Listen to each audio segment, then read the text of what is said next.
Olá, gente, tudo bom? Que bom, né? A gente tá aqui, mais um Papo Reto, né? A minha primeira vez, minha estreia no Papo Reto, como também é da nossa convidada de hoje, que a gente está recebendo com muito prazer, muita alegria, para falar de um tema tão importante. Vocês já devem estar percebendo pelo nosso cenário, um pouco lúdico hoje, que a gente vai tratar um pouco sobre as crianças, como estão as nossas crianças, né, em todo esse cenário, essa pandemia. E nada melhor do que uma psicopedagoga, né? Então a gente está aqui com a Ediane Amâncio Salles, né? Ela tem licenciatura em História pela Universidade Uninove, 9 de julho de São Paulo. Ela é psicopedagoga, como eu já falei, pós-graduada, tá certo? E ela agora está fazendo uma nova especialização, tá certo? Que é na educação especial inclusiva, tá? Então é com prazer que a gente recebe. Seja bem-vinda, muito bem-vinda. Com você a palavra. O prazer é todo meu ter recebido esse convite de Edilson, de estar falando um pouquinho, né, sobre como melhor atender as nossas crianças em casa, na parte educacional e o melhor bem-estar delas.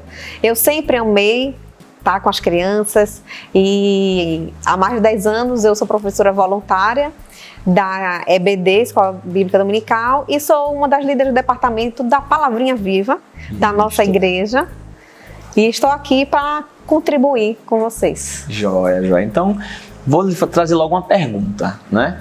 Qual o papel e a importância do psicopedagogo, né? Frente a tudo isso que a gente tem vivido aí, na verdade eu vou perguntar como um geral, de forma geral, hoje, o que é a psicopedagogia? O que é que o psicopedagogo faz exatamente? O seu papel e a sua importância. Certo. Ainda há algumas pessoas que possam confundir o psicopedagogo com um professor de reforço. Só para esclarecer, o professor de reforço, geralmente ele reforça um conteúdo que já foi dado na sala de aula e sanar dúvidas, reforça, né? E um assunto de história, geografia, português, matemática. E já o psicopedagogo, ele vai tratar as dificuldades de aprendizagem.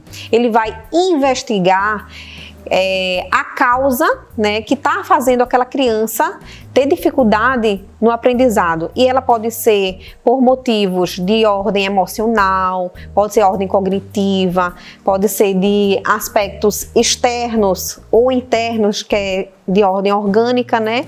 Os aspectos externos, alguma coisa que aconteceu na família, muitas vezes a separação dos pais, brigas familiares, tudo isso internaliza na criança, influenciando diretamente no aprendizado e na dificuldade que ela tem na sala de aula.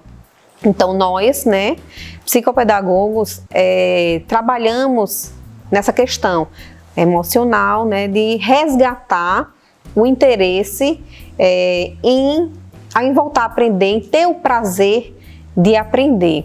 Então nós podemos trabalhar na questão de organizar memória, atenção, e trabalhamos com diferenciando o transtorno da dificuldade diária de um aluno, os transtornos que podem ser a dislexia, a descalculia, e também outros tipos de transtorno, como o TEA, o transtorno do espectro autista, o TDAH, que é o transtorno do déficit de atenção, hiperatividade. Então, nós auxiliamos, né, juntamente com um conjunto de profissionais para dar caminho a saber qual é essa questão que está trazendo dificuldade. Então, junto com o fono, e vamos ajudar um neuropediatra, né, a facilitar esse caminho da descoberta da dificuldade que essa criança ou esse adolescente está tendo, porque muitas vezes quando criança não conseguem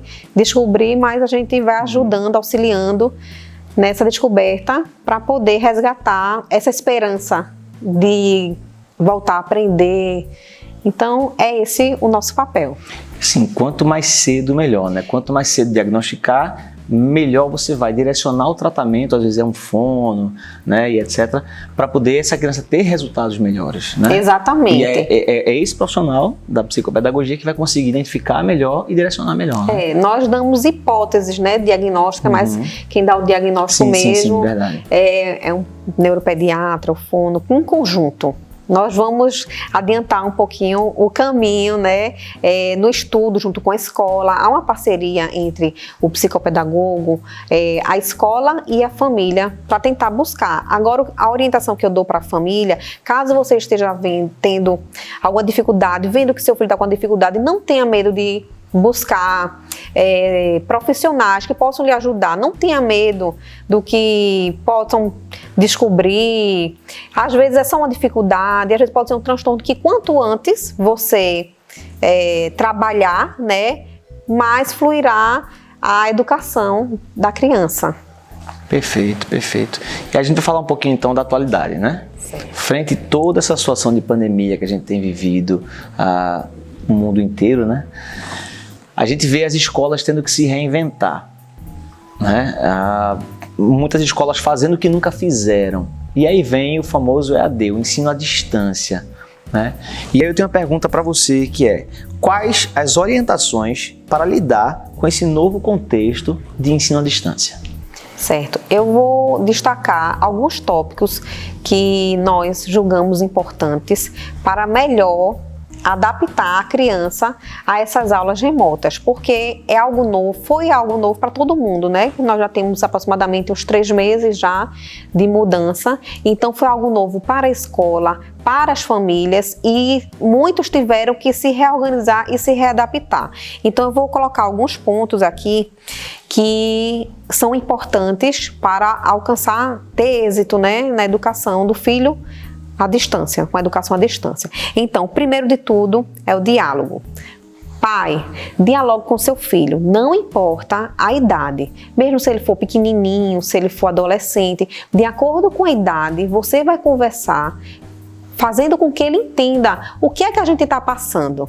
Você vai explicar o porquê que ele está longe do coleguinha dele, porquê que ele não está indo para a escola, muitas vezes porquê que ele não está vendo o vovô ou a vovó, que é para proteger esses idosos tão queridos, tão amados, é para evitar que a criança possa pegar e transmitir para pessoas próximas a ela, pessoas amadas e queridas. Então, o primeiro de tudo é o diálogo. Então, você vai mostrar para a criança, para o adolescente, a importância dele estar em casa e, mesmo assim, não deixar de aprender. É continuar o ensino, mesmo à distância, e fazendo uma rotina. Aí é outro ponto. Primeiro ponto, diálogo. Segundo ponto, a rotina e a disciplina. Diante desta pandemia, tudo ficou desorganizado. É verdade. Muitas famílias, as crianças estão dormindo tarde, tomam café na hora do almoço, almoçam quase na hora do jantar. Então, primeiro de tudo, tem que ser feita uma reorganização para ver uma rotina. Se as crianças estavam de manhã, tente fazer com que ela, caso a aula seja gravada, porque nós temos 2 maneiras de aula atuais, que são aulas gravadas, principalmente para os pequenininhos, e temos também a aula ao vivo. Então, você vai separar o lugarzinho da criança, de preferência com a mesinha, com um local bem iluminado para ela, longe de ruídos, tentem desligar a televisão, afastar o tablet deles, se não for usado para a aula à distância. Normalmente a gente tem usado o computador ou até espelhado para a televisão, para as crianças pequenas, para elas terem a aulinha delas. Então, esse local, essa preparação é importante e é um modo de incentivo para as crianças. Então, coloca o lugarzinho dela lá, para que ela tenha essa rotina. Algo que a gente também trabalhou e foi um debate entre alguns profissionais é a questão do fardamento. Usar ou não usar.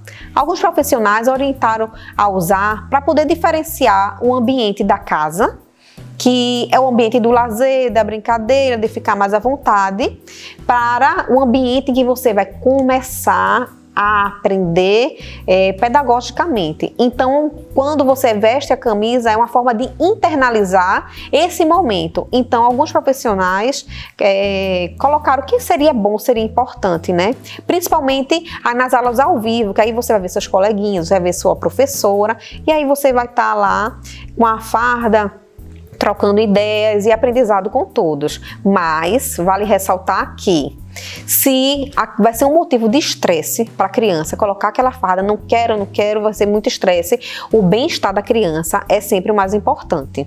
Então, se ela se sente mais à vontade de assistir a aula com a roupinha que ela tá de casa, deixe ela com a roupinha de casa, não tem problema, certo? O mais importante é a aprendizagem e a questão motivacional da criança. Outro ponto é o incentivo. Incentive seu filho. Se você vê todo dia, não é todo dia que até nós adultos a gente quer fazer algo ou não, e para a criança é mais difícil ainda, porque ela gosta do lúdico, né? Do colorido. Então, se você está vendo que seu filho amanheceu, não quer aula de jeito nenhum, inove, use a criatividade, o que é que você pode fazer? Pega uma bonequinha, um bonequinho do seu filho, coloque numa mesinha, diga que é seu amiguinho, faça ela brincar de professora para dar aula para os bonecos. Olha, agora é o seu momento de aprender e depois você mesmo vai dar a aulinha. Eu uso isso muito com minha filha, que ela gosta de brincar que é professora. Então, no dia que ela não quer dar aula, eu digo, bora chamar os bonecos, bora chamar a Masha, bora chamar as outras Barbie, e a gente coloca tudo sentadinho. Aí primeiro ela aprende a aulinha dela e depois ela vai dar aula para as bonecas, e é uma forma de incentivar. E você tem que sempre aproveitar o momento motivacional. Por exemplo, já teve momentos lá na minha casa em que eles estavam no quarto, mãe, deixa eu assistir a aula aqui agora. Ok, o bom é ter um lugarzinho, tudo estratégico, mas a gente sabe que no dia a dia não é todo o momento que elas vão estar querendo sentar, fazer tudo. Então aproveite este momento em que ela está motivada. Mãe, quero fazer aqui agora. Ok, então vamos fazer. Você puxa a cadeirinha para o quarto onde ela está a fim de fazer e aproveite essa motivação para ela aprender, que isso flui muito mais do que você está obrigando, né? Sim. Mas é criar a rotina e sempre ter um incentivo. Outro destaque é a interação dos pais com a escola. A gente ouve muitos pais reclamando em grupos, né? Que não gostou disso, que foi muita tarefa, mas o que é que a gente orienta para os pais? Fale diretamente com a escola. Se você acha que dessa maneira não está sendo legal para o seu filho, se pode melhorar em outro aspecto, converse com a escola, porque foi tudo muito novo para a escola também. Então, é importante esse feedback da família, dizer como está o contexto em casa para o aprendizado do filho. Quando tiver dúvida, veja se tem a oportunidade de falar com a professora, de mostrar, né, como você pode fazer para melhorar o aprendizado do seu filho. Perfeito. E é muito interessante isso, né? Porque o fator psicológico influencia até a nós adultos. Verdade. Né? Por exemplo, eu quando estou de home office, eu tenho ido desde o começo da pandemia, eu preciso, né? Tenho ido muito à empresa, mas quando eu estou em casa, eu percebo que eu rendo melhor, né? Que o meu rendimento é melhor quando eu coloco uma roupa de sair e estou no meu escritório, dentro de casa. Quando eu estou trabalhando na mesa, geralmente, da cozinha e com o short de casa, parece que dá aquela relaxada. Então, assim, isso tem uma influência sobre a criança também, porque assim, você falou a questão da farda, se ele não quiser usar, mas isso realmente, será que não influencia positivamente se ele estiver, né? Eu estou rebatendo aqui nessa, entre aspas, né, devolvendo a pergunta, ou fazendo a pergunta novamente, mas para isso ficar bem claro para os pais. Será que tentar convencer a criança não vai fazer com que ela se sinta realmente mais comprometida com aquilo ou não, essa questão da farda? Vai de criança para criança. A gente acredita nessa questão da internalização, né, do momento, quando coloca a farda, é o momento de estudar, mas como eu falei, o bem-estar da criança é o mais importante. Então, se for causar algum transtorno para ela, que ela venha a ficar desestimulada, ou ela não queira, não quero, se for com a farda eu não quero, não. Então, é o estímulo sempre, e o bem-estar dela, é não criar muito conflito, né? É isso que alguns psicólogos têm nos orientado. Fazendo uso de todas as dicas, né? O diálogo, o incentivo, tudo aquilo que você colocou, a rotina, né? Pais, escola. Bacana, bacana. E aí a gente vê, né, frente a tudo isso, muitos pais que têm trabalhado mais nessa pandemia, né? a minha carga horária aumentou bastante, meu peso e minha responsabilidade aumentaram bastante, né? E acredito que muitos pais, principalmente aqueles que trabalham com TI, têm trabalhado muito mais, né? Tem sido uma carga a mais. E aí a pandemia está começando agora as pessoas a voltarem para os seus presenciais, né? Porém, ainda trabalhando mais com a readaptação, saindo de casa. E como é que fica essa questão, quais as orientações que você tem para esses pais, né, que estão se vendo sobrecarregados, para que seus filhos tenham esse melhor rendimento escolar? Então, eu falei sobre a questão da rotina da criança, né, do estudante, mas para ver esse melhor rendimento da família, tem que haver uma reorganização familiar.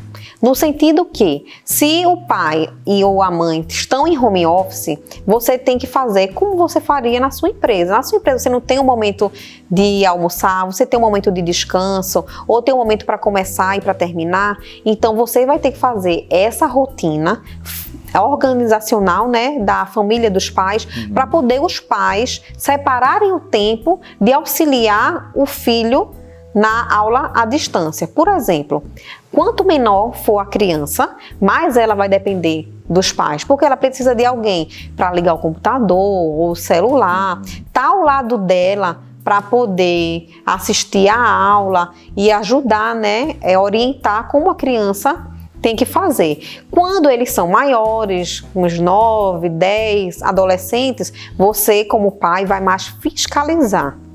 Então, a gente tem essa preocupação de falar para o pai, não se cobre demais, certo?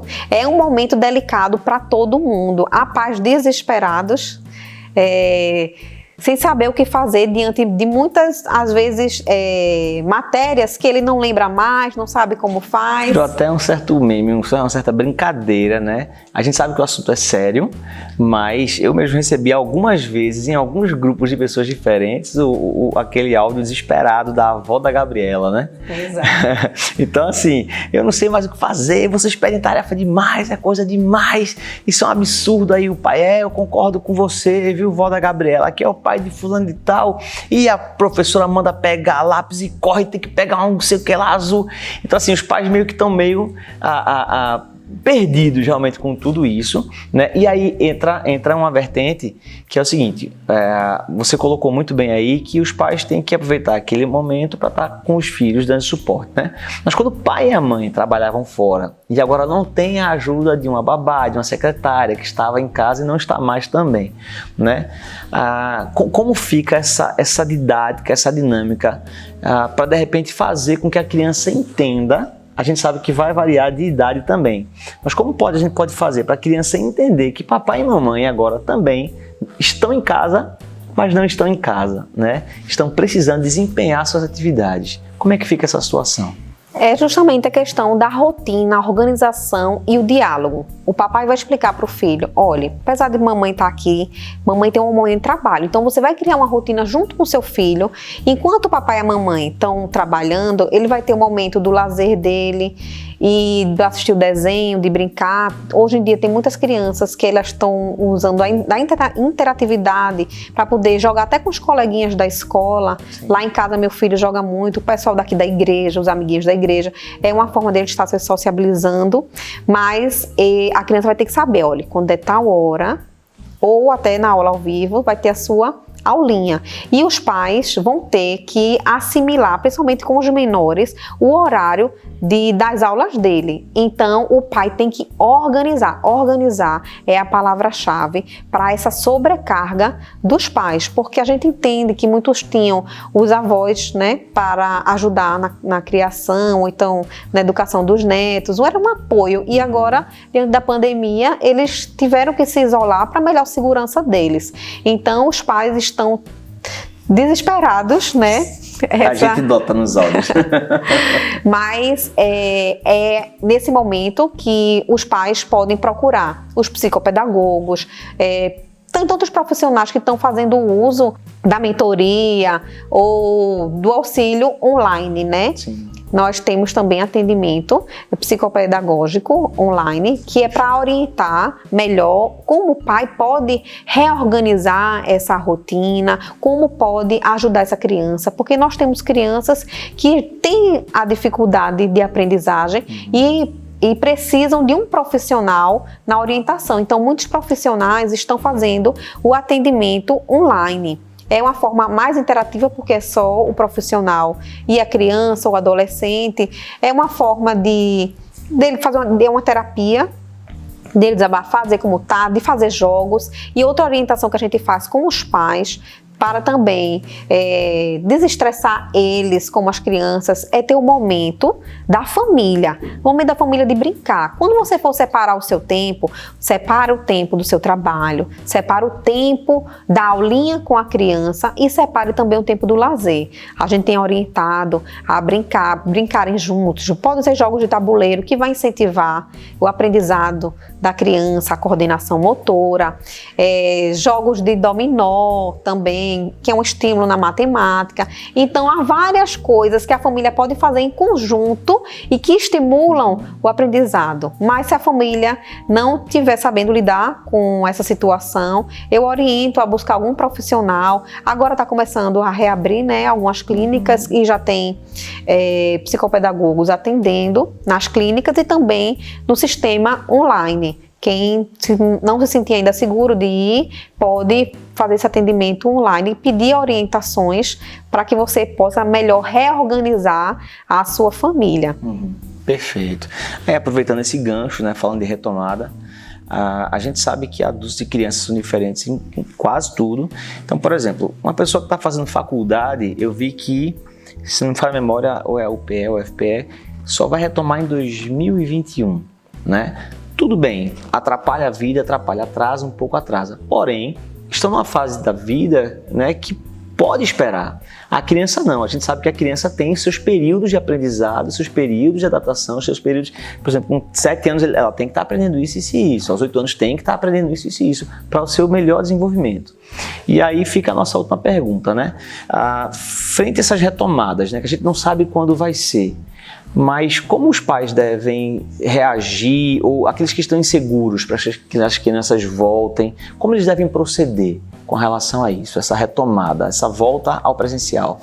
A gente vai orientar que cada família vai ter que ter uma conversa entre eles, os filhos e os pais, principalmente, para ver a real necessidade que a criança tem na volta às aulas e também é uma questão de confiança da família com a escola, porque a gente sabe que não vai poder voltar 100% das crianças, é aproximadamente 30% só do número e depois vai, um dia vai uma turminha, no outro dia vai outra turminha.